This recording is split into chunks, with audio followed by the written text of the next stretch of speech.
Hello everyone, welcome back to my page with a new blog. আমি জিয়া আর তোমরা দেখছো ভাওয়াল জিয়া। তো আমার পেজে একটা নতুন ব্লগে সবাইকে অনেক অনেক স্বাগতম। তো তোমরা তো জানোই 23 আগস্ট আমার বার্থডে ছিল, আর এবার বাড়িতে সেরমভাবে কিছুই করা হয়নি, বাট বন্ধুদের তো ট্রিট দিতেই হবে, তাই ওদের বলেছিলাম তোরা একটা ডেট ফিক্সড কর, সেদিন সবাই মিলে একসাথে গিয়ে লাঞ্চ করব রেস্টুরেন্টে। তারপর সবাই মিলে কয়েকটা ছবি তুলে নিয়ে চলে গেলাম রেস্টুরেন্টে, আর ওরা আমার জন্য একটা কেক অ্যারেঞ্জ করেছিল।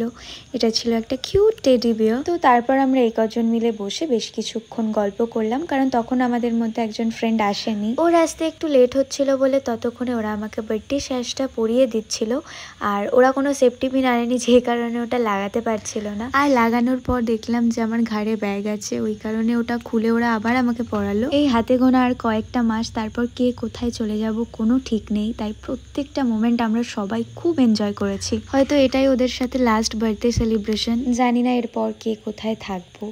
অনেক মান অভিমান ভুল বোঝাবুঝি সব পেরিয়ে আমরা এখনো একসাথে আছি। আর একজন আমার সবচেয়ে ছোটবেলার বন্ধু বলো, দিদি বলো, যাকে সব সময় আমি পাশে পেয়েছি, বাট গত বছর থেকে ওকে আমি আমার বার্থডের সময় পাইনি কাছে, কারণ আগের বছর আমার জন্মদিনের পরের দিনই ওর অপারেশন ছিল, আর এবছর ওর অসুস্থতার কারণে ডক্টর ওকে বাইরের খাবার খেতে বারণ করেছে, যে কারণে এবছরও ও থাকতে পারেনি। আমরা যারা বাইরে পড়াশুনো করি তারা জানি যে আমাদের সবসময় বাড়ির খাবারটা খাওয়া হয় না, মোস্ট অফ দ্য টাইম আমাদের বাইরের খাবারই খেতে হয়।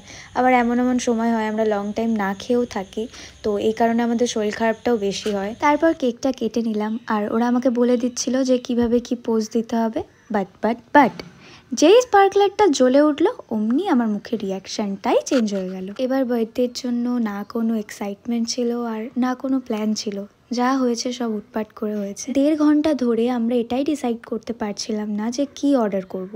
তো অনেক ভাবনা চিন্তা করার পর আমরা স্টার্টারে অর্ডার করেছিলাম চিকেন 65 আর চিকেন মাঞ্চুরিয়ান। দুটোই প্রচণ্ড স্পাইসি ছিল, আর আমি একদমই ঝাল খেতে পারি না। আর মেন কোর্সে ছিল garlic chicken, chicken rezala, butter chicken, fried rice আর কুলচা। এভাবে ওদের সাথে অনেকটা সময় কাটালাম, তারপর সবাইকে টাটা করে বাড়ি চলে আসলাম।